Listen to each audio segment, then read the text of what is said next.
नमस्कार सर्वांना. श्री स्वामी समर्थ. तुमचं सर्वांचं आपल्या चॅनलमध्ये खूप खूप मनापासून स्वागत आहे.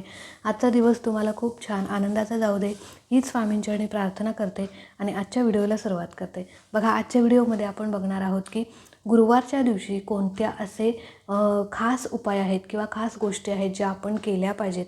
बघा, आपलं गुरुबळ स्ट्रॉंग व्हावं असं प्रत्येकाला वाटत असतं आणि ज्याचं गुरुबळ स्ट्रॉंग असतं ना, त्याला त्याच्या आयुष्यात कधीही कोणती अडचण येत नाही किंवा कोणतंच काम त्याचं अडत नाही. प्रत्येक कामात त्याला यश मिळत असतं. पण प्रत्येकाचं असं नसतं. बघा, गुरुबळ स्ट्रॉंग असणं म्हणजे गुरूंचा आशीर्वाद आपल्या पाठीशी असणं. आता गुरुबळ स्ट्रॉंग होण्यासाठी काय करायचं? अर्थात आपण रोज सेवा करत असतो, पण बघा, एखाद्या वेळेस म्हणजे असं म्हटलं जातं की ज्यावेळी देव आपल्यावरती कोपतो त्यावेळी आपले गुरु आपल्याला त्यातून तारतात किंवा बाहेर काढतात. पण ज्यावेळी आपले गुरु जर आपल्यावर कोपले तर देवसुद्धा काही करू शकत नाही.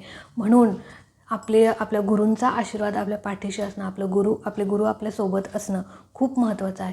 मग तुमचे गुरु कोणीही असो, तुम्ही कोणालाही गुरु मानलेला असो, स्वामी असतील किंवा कोणतेही तुमचे गुरु असो, त्यांचा आशीर्वाद तुमच्या पाठीशी असणं खूप महत्त्वाचं असतं.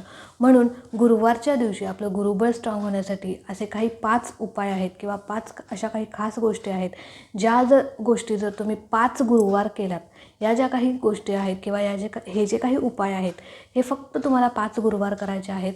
5 गुरुवार तुम्ही जर हे उपाय केला तर नक्कीच तुमच्या आयुष्यात जे काही अडलेली कामे आहेत किंवा खूप दिवसापासून एखादी गोष्ट म्हणजे इच्छा आहे ती पूर्ण होत नाही आहे किंवा एखादं काम अडलेलं आहे, कोणतंही तुमचं काम असो, तुमच्यावरती काहीतरी संकट आलेलं आहे, त्या संकटातून तुम्हाला नक्कीच तुमचे गुरु बाहेर काढतील आणि तुमच्या गुरूंचा आशीर्वादसुद्धा तुमच्या पाठीशी राहील. तर बघा, काय करायचं? अर्थात गुरुवार आहे म्हणजे आपल्या गुरूंचा वार आहे.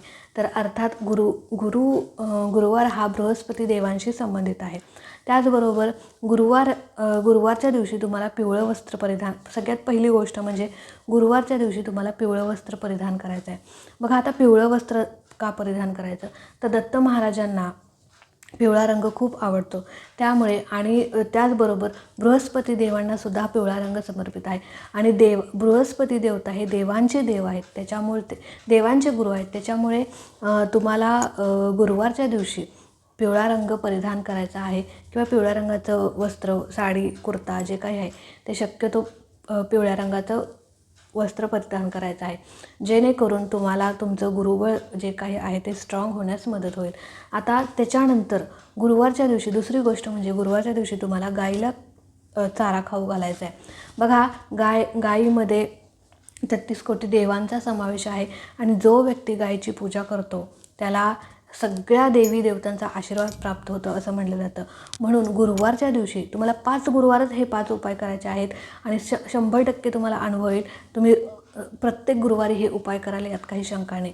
पण 5 गुरुवार तरी हे उपाय करून बघा, खूप सुंदर अनुभव येतील. प्रत्येक काम तुमचं मार्गी लागेल. आता त्यातली दुसरी गोष्ट म्हणजे काय?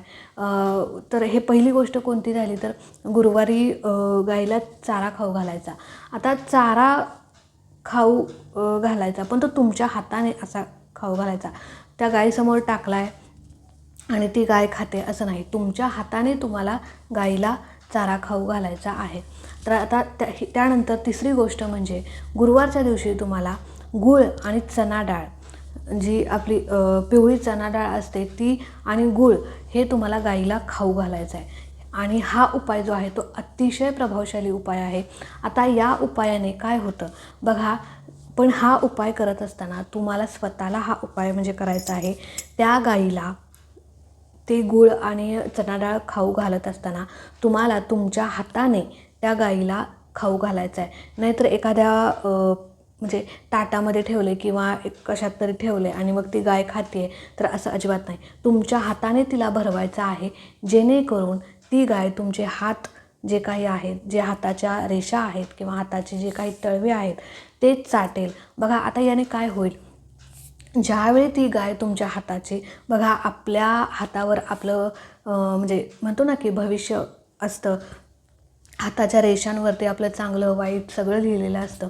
तर ज्यावेळी ती गाय तुमचे हात चाटेल ती चणा डाळ खाताना किंवा तो गूळ खाताना, त्यावेळी ती गाय तुमची आयुष्यातले जे काही वाईट आहे, मग वाईट, दुःख, दरिद्री, गरिबी, संकट, यातना, जे काही तुमच्या नकारात्मकता, वाईट शक्तींचा अभाव, सगळं जे काही तुमच्या आयुष्यामध्ये वाईट चाललेलं आहे ना, जे की तुम्हाला नको आहे, बास आता माझ्या आयुष्यात हा किती त्रास होतो आहे असं तुम्हाला वाटतं आहे, ती सगळी वाईट परिस्थिती, नकारात्मकता असेल, दरिद्री, गरिबी, संकट, दुःख, सगळं काही ती गाय तुमचं ती चाटून घेत असते. ज्यावेळी ती गाय तुमचे हात चाटत असते त्यावेळी तुमच्या आयुष्यातील सगळी वाईट शक्ती, दरिद्री, गरिबीसुद्धा ती गाय चाटून घेत असते आणि त्यामुळे तुमच्या आयुष्यातली जे काही वाईट काळ आहे तो सुद्धा संपण्यास मदत होतो. वाईट जे काही हस्तरेषांवर तुमच्या जे काही लिहिलेलं आहे ना वाईट, ते सगळं तुमच्या हातावरचं ती गाय पुसून घेत असते, चाटून घेत असते. म्हणून तुम्हाला 5 गुरुवार गाईला तुमच्या हाताने पिवळी चणा डाळ आणि गूळ खाऊ घालायचं आहे. तर अशा प्रकारे तुम्हाला परत एकदा सांगते की तुमच्या हातानेच तिला खाऊ घालायचा आहे. अशा प्रकारे खाऊ घालायचा की त्या गायीने तुमचे हात चाटले पाहिजेत. अशा प्रकारे तुम्हाला ती चणा डाळ आणि गूळ खायला घालायचा आहे. त्याचबरोबर गाईला प्रार्थना करायची आहे की हे गोमाते, माझ्या आयुष्यामध्ये जे काही वाईट आहे, सततचं अपयश माझ्या आयुष्यामध्ये येत आहे, कितीही प्रयत्न केला तरी यश पदरी पडत नाही, जी काही नकारात्मकता आहे, वाईट शक्ती आहे, गरिबी आहे, दरिद्री आहे, ते सगळं तू पुसून घे, चाटून घे. माझ्या हातावरले जे काही वाईट परिस्थिती आहे ती पुसून जाऊ दे आणि माझ्या आयुष्यामध्ये सुख येऊ दे, समृद्धी येऊ दे, अशी गोमातेला आपण प्रार्थना करायची आहे. आणि ज्यावेळी आपण गोमातेला प्रार्थना करतो अर्थात ती सगळ्या देवी देवतापर्यंत पोहोचत असते. म्हणून ती चणा डाळ आणि गूळ तुम्हाला खाऊ घातल्यानंतर तुम्हाला गोमातेला प्रार्थना करायची आहे आणि नमस्कार करायचा आहे. तर हा उपाय तुम्ही नक्की करून बघा. 5 गुरुवार तुम्हाला हा उपाय करायचा आहे. त्यानंतरचा तिसरा उपाय म्हणजे तुम्हाला स्वामींच्या केंद्रात किंवा दत्त महाराजांच्या दत्त महाराजांच्या मंदिरामध्ये किंवा स्वामींच्या केंद्रात, मठात जाऊन तुम्हाला पिवळं दान करायचं आहे. आता पिवळं दान काय करू शकता बघा. पिवळा रंग हा गुरुवारी अतिशय शुभ मानला जातो. मी मगाशी पण सांगितलं, पण जात असताना तुम्ही पिवळ्या रंगाचं वस्त्र परिधान करून नक्की जावा. बघा, काही गोष्टींचा आपल्यावर, काही अशा विशेष गोष्टी केल्या ना ज्या त्या दिवशी, त्याचा विशेष प्रभाव आपल्या आयुष्यावर पडत असतो. म्हणून ज्या त्या वेळी ज्या त्या गोष्टी आपण केल्या पाहिजेत. तर बघा, गुरुवारी तुम्हाला पिवळं वस्त्र परिधान करून स्वामींच्या केंद्रात, मठात जायचं आहे किंवा दत्त महाराजांच्या मंदिरात जायचं आहे. तिथं तुम्ही जे काही पिवळं दान करू शकता. मग पिवळी चणा डाळ असेल, मूग डाळ असेल किंवा पिवळी मिठाई, केळी असतील, जे काही पिवळं आहे, वडापाव आहे, गोरगरीब असतील तिथे तुम्ही त्यांना दान करू शकता, तिथे खाऊ घालू शकता. तर अशा प्रकारे तुम्हाला दत्त महाराजांच्या मंदिरात किंवा केंद्रात जाऊन तुम्हाला पिवळं दान करायचं आहे.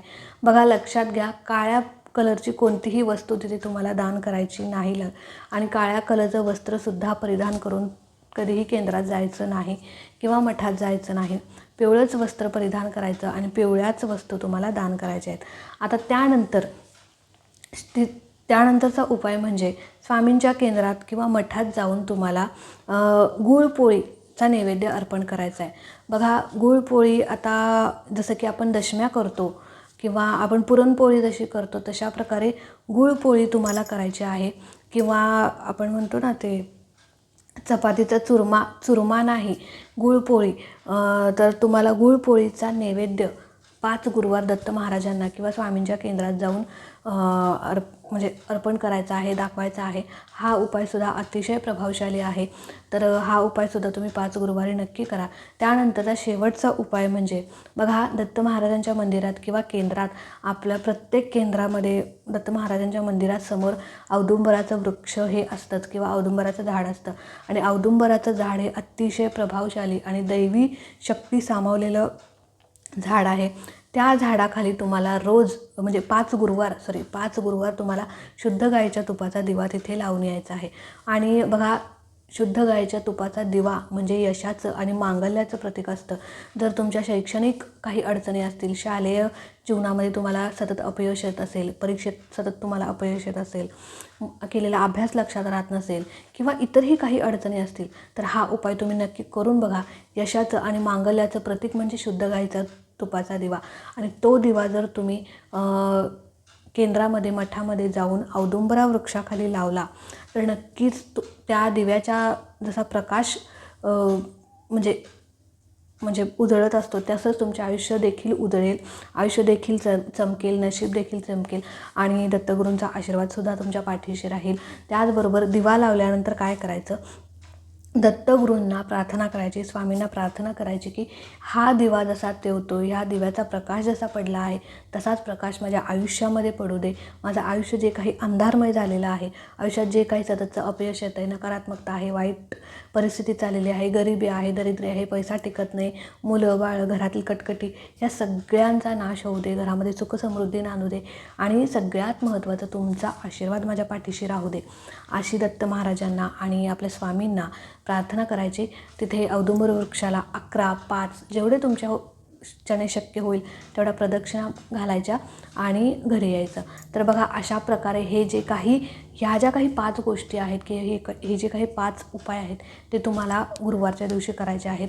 फक्त 5 गुरुवार हे उपाय करून बघा, 100% तुम्हाला अनुभव येईल.